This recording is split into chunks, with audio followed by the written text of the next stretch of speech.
Yo, what's up, guys? It's Max Sports here, back to give you anything and everything sports. And there's been a lot of going on with sports. Obviously, the World Cup is on. Absolutely insane day yesterday. Messi, Mbappe, and Holland all scored 2 goals each, which was crazy. And they did it for the second day in a row. They all did it the first day, first match day, and Messi even scored a hat trick that day. And then we got Cristiano Ronaldo answering back, matching them, scoring 2 goals himself today, 2 really nice goals. And so the World Cup is absolutely feeding us this summer, and it's been great, honestly. I'm having so much fun watching. Sorry for that. Anyway, today we've got a very special video. It's the NBA draft. It's on pace to be, not on pace, but it's possible that this could be an all-time draft. There's In terms of prospects, it's absolutely loaded. We're talking like 2003, 1996, 1984 drafts where they had, Jordan and Kobe, LeBron, just absolutely stacked draft. And so today we're going to be doing a mock draft for it. I'm going to do the entire first round. And yeah, let's just see where it goes. Sorry also if you see that I have a ton of tabs open. It's just for something else. But yeah, so basically we're going to draft for all teams. And with the first pick, I do believe that the Washington Wizards are going to be picking AJ Dybantsa. Although I definitely see a possibility for Peterson. I saw that Shams today earlier said that they're pretty much locking in on Dybantsa. And even though I'm interested, I would have liked to see him honestly go to Utah because no one actually really wants to go to Utah except for Dybantsa. But, you know, I think he'll be just fine. He's going to have a ton of players around them. The Wizards have a ton of assets. They got Trae Young. They just re-signed. They got Anthony Davis. If he'll be there, who knows, honestly. But they got a ton of young guys. Trey Johnson, Keyshawn George, Alex Sarr, of course, and just a bunch of other guys there.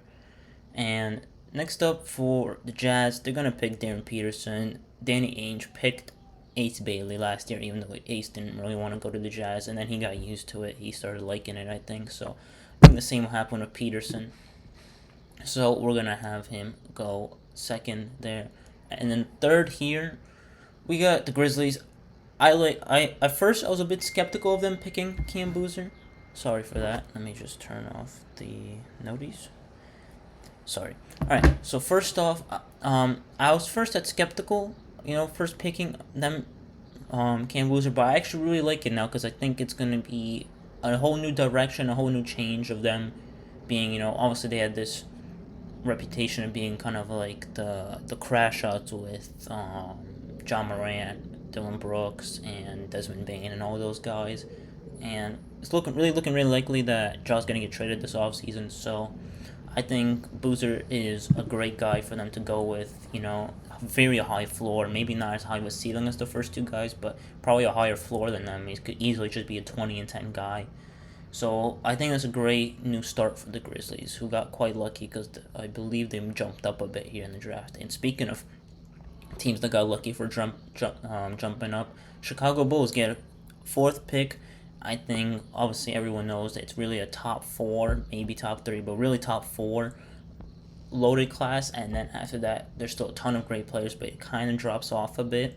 So I think the Bulls are very lucky here to get Caleb Wilson. It's going to work great with their new coach, Tiago Splitter, who has the saying slap. And him and Modest and whoever else they get, I think they're gonna work really well together.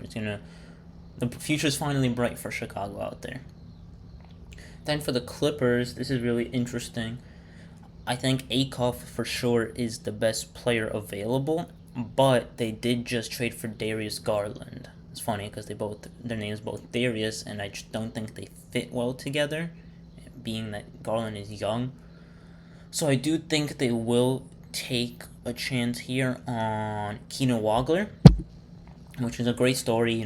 He wasn't even in the top 100 before the season, and now he's I have him in mock being a top 5 pick in a generational draft class here. So yeah, and then here for the Nets, I'd see a lot of people saying Mikael Brown Jr. and for some reason Akoff might want to go to the Kings or something like that. But I'm gonna have the Nets pick Akoff. I think they need a superstar. They need to put butts in the seats. You know, Akoff reminds me a lot of Stephon Marbury, who played for the Nets, and I think it just works really well. The Nets also need to actually be good this season, kind of, because they don't have their pick. So I'm gonna have the Nets draft Darius Akoff there. He's insane player. You know, he averaged almost 20 and 10, shot 44% from three, which is insane considering the volume that he had, and he's gonna be an offensive superstar. Maybe not the best on defense, but he could definitely figure it out because he has like a 6'6" wingspan, so he could definitely figure that out. And then here for the Kings, I'm gonna have them pick Mikael Brown Jr. here. I think it's a great restart. Hopefully they don't mess it up like they messed up Fox and Halliburton. But yeah, I mean the Kings are a mess, honestly. And then they got unlucky with the draft lottery, so we'll see. And with this new 3-2-1 flattened odds lottery system that's coming out, honestly, it's not looking great for them because they're probably going to be one of the worst teams again next year. Here we got 8 for the Hawks, which is really interesting because at first people had them taking a Daymara a lot, and now a lot of people are saying Kingston Flemings because they signed CJ McCollum to a 1-year deal, but then after that they don't really have any guard play. So I think it's quite interesting.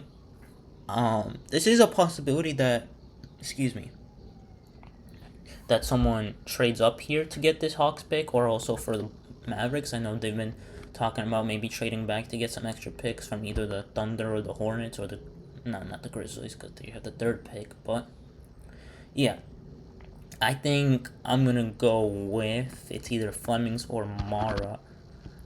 I think I'm gonna go Mara, honestly. I'm gonna go Mara here. I'm gonna see what they could do. I think it just fits a lot. They've been playing kind of small with their centers. Onyeka Okongwu is a bit of a smaller center. He's around 6'10", maybe 6'11", but really he's kind of on the short side. And I think Mara would be a great start for them to get this rebuild going, and then they'll be not a rebuild. They were in the playoffs last year. They took the most games off the champion Knicks, so. But I think Mara has a lot of potential there that they could really get from him. And here we got the Mavericks. I think I'm gonna go Braden Burns here. I think he's gonna fit alongside Cooper Flag really well. They did just hire Dusty May, which is a crazy hire because Dusty May just won the national championship with Michigan, and I thought he was 100% just gonna stay there for a long time, but he got the call from the NBA, Dallas Mavericks, and okay, you want to go come coach a generational talent in Cooper Flag? He's like, all right, fuck it, yeah, let's do it. So yeah, I'm gonna go with Braden Burns here. And then tier 10th, very interesting for the Bucks because they do now have the 13th pick after the mega Giannis trade. I'm personally a little bit disappointed in it because I wanted to see him go to a team that I think that can compete better. Although Eric Spoelstra is able to get the most out of role players, I just don't think Giannis and Bam will be enough to win a championship. So I would have rather seen him get traded for Jaylen Brown. I really wanted to be like a 3-team trade, honestly. Maybe send Brown to the Hawks for the 8th pick or something like that, But no, or yeah, that's like I was saying. Sorry, I wanted to see Giannis go to the Celtics, especially because I go to college at Boston. But it's all right. Here, I think there's a lot of places they could go. Nate Amons seems definitely like their type of player. But I think they'd be able to get him at 13, to be honest with you. I don't think they have to reach. I do think the Bucks will pick Nate Amon today. They might take him at 10 because Kingston Flemings might not be available. But if he is available here, I think the Bucks do take a chance on a guy that could be either, star guard of the future. They also could take Phylon, but, I don't see it really happening here. It's very possible that they take Phylon, actually, because he's more of an offensive guy, So, we'll see. Here with the Warriors, obviously, this could get traded for something. You never know. Maybe Trey Murphy or something like that goes to from the Pelicans, goes to the Warriors. But I think the Warriors need to take more of a guy with a higher floor here. to really get them started that can start contributing right away with Steph C having only really a few years left of him being really great in this league. So I could definitely see them going with Yaxel. They could go with Morris Johnson. I think they're gonna go. I think they're gonna go Morris. I think they're gonna go Yaxel here. I think he'd fit well in Golden State. He's a good shooter. He could do a bunch of stuff, and obviously Jimmy Butler towards ACL, so he's gonna be out for a bit to start the season. So Yaxel could really help them out there. Then here we got the 12th pick for the Thunder. Rich get richer, honestly. I could see them going a bunch of stuff here, of course, like I said before. Trying to think what makes the most sense for them. I definitely think they would have taken Mara if he had still been available, which he definitely could be still. I could definitely see them also. I definitely think the Thunder would trade at least one of their picks, or both of them to trade up into the draft because they just can't. They don't have the roster spots, or the cap space to take 2 first-round picks. But I'm not gonna do any trades here. I think it's just better off to have it as it is, and I'll have the Oklahoma City Thunder take. I'm gonna take Dalen Swain. I think he's gonna rise a lot. I think he could fit really well in that Thunder system, and yeah, obviously not gonna be a lot of pressure on him to contribute instantly. So I think it'll work out really well for him. Then 13 here for the Bucks. Here's where I think they take the high ceiling guy, Nate Ament. Obviously he's kind of hit a growth spurt. He still could grow to like 7 feet. And he has a good handle for his size, and he's kind of getting used to it, his growth spurt, his new height, so maybe that was why he struggled a little bit, because he's a top high school player, but yeah. And then here, Hornets, I got them taking Morris Johnson, I think for sure. He's going to fit so well next to Musa Diabate there, getting rebounds for the Hornets, so I definitely think that's a great possibility there to happen. And here we got the Bulls. I think they really need. Sorry, my mouth is getting a little dry. I was getting a little tired from talking so much, but I think they'll take. I think they really need a 2 guard because they're gonna have, but Matas Buzelis and Caleb Wilson, if that's who they pick, be either 3 and 4. They did just trade for Nick Claxton, and then they do have Giddey at the point guard position. So I think they could go with a 2 guard here, even though also they're not really looking to win now. But I think they're gonna take a chance here on Cameron Carr. I think he's a great off ball scorer, which works well with Giddey. So I definitely think that's someone that they could take there. And then for the Grizzlies, I mean, let's say they trade John Morant, which is very likely. You get a new guard here to take over for him in LeBaron Philo, and I think that works out really well for the Grizzlies. Then for the Thunder, like I said, I do have them trading at least one of these picks, but if we just had them take whatever pick they have, definitely could see them taking Kareem Lopez. It's kind of a thing that they did with Nikola Topic and all that. Even though maybe they want to change their philosophy a little bit, because Topic and Sorber, obviously they both had injuries, and Topic was dealing with cancer, so thankfully he's better now, but I think that I'm trying to see where else Kareem Lopez can really go. So I'll just have him go to the Thunder. Why not? And then for the Hornets, sorry guys, they're probably gonna re-sign Kobe White. There is a chance they don't re-sign him. I'm trying to think. I think Steinbach is a great option, but they did just get Mo Johnson. But they still could use the big guys, some more big help. But I think I'll have them go with. I think they'll go with. Yeah, let's have them take Steinbach. Why not? I think he could fit well there still. And then they'll have, Kalkbrenner, Diabate, Mo Johnson, and Steinbach as their bigs. Sounds pretty good to me. And then the Raptors, I think they could use some guard play. Quickly was injured, but he's obviously not on the greatest contract. So I'm going to have him take Christian Anderson here. Honestly, he could be a huge sleeper, and people in a few years are going to be like, wow, how did they let this guy drop? He reminds me a lot of my favorite player of all time, Damian Lillard, so I like him a lot. And then Spurs here, I honestly could have seen the Thunder here taking Allen Graves, but I would kind of want to see him go to the Spurs, so I'm going to have the Spurs take him because I think he's going to be a great fit there alongside 1B. And the Pistons, they could also definitely use some guard help. Honestly, I'm going to have him take Ibuka Corey. Could really help Cade, take some pressure off him. Ibuka Corey, he has a great bag. I saw some highlights from him, and he's just a really great offensive guard, so I think that would help the Pistons out a lot. And then the Sixers, obviously, Embiid has a ton of injury problems, unfortunately. I think they'll go Chris Sinak here to really help them out there. And then the Hawks here, they went big. They'll probably go,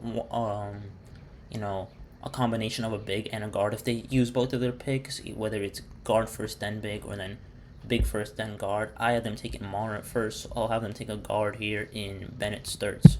I think it could work pretty well there for Atlanta, honestly.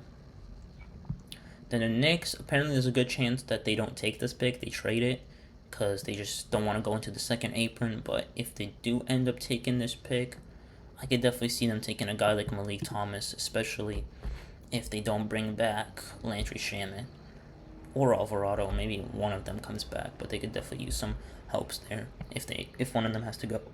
Excuse me. And then here, I think for the Lakers, the drop for Jaden Quaintance ends. I think the Lakers take a risk on him. He could be a great lob guy for Luka, lobbing up for him to finish off the dunks. He's really athletic. Showed some great stuff in the few games that he was able to play before injury, unfortunately.